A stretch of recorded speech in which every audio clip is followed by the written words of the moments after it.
catching up on my ongoing series with Great Priest Imhotep, Part 3.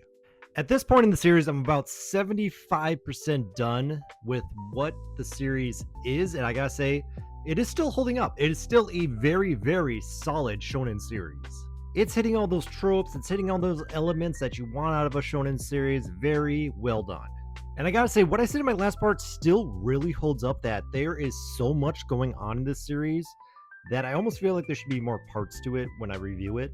Like, the arcs of it go by so fast that each volume of it is almost its own individual arc.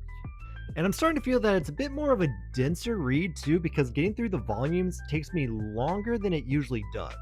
So first of all, in volume 7, we get a continuation of the fight with Ramses II, which honestly was a little disappointing. He kind of goes away so quickly, despite being so crazy overpowered. And then we get to see one of our main characters, one of the main kind of female compatriots of our main character, Imhotep, get superpowered herself. She ends up having the ability to Sekhmet, the fire goddess. And then in volume 8, we get to see a continuation of that with the priesthood that may be more corrupt, may be seeking out the destruction of the human race in order to save it.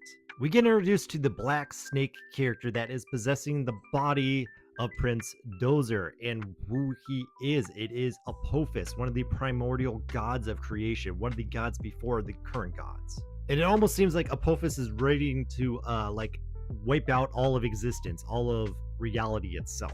And we get to see the priest's little experiment of wiping out this problem by wiping out all of humanity in basically Hellfire of Sekhmet.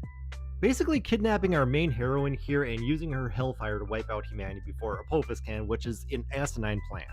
Then in volume 9, we get to see a continuation of the mystery that is Imhotep.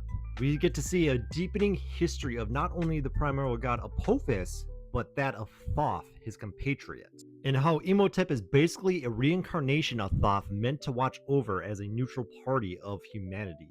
We get to see that classic mystery past that kind of ends up happening in a lot of shonen manga, where, stuff is kind of left to be known. It's kind of like the devil fruits of One Piece. You don't know where they come from, or the hidden past, the poneglyphs. You don't know where they come from. You don't know what that mystery is. And then when it's revealed, you're just like, wow.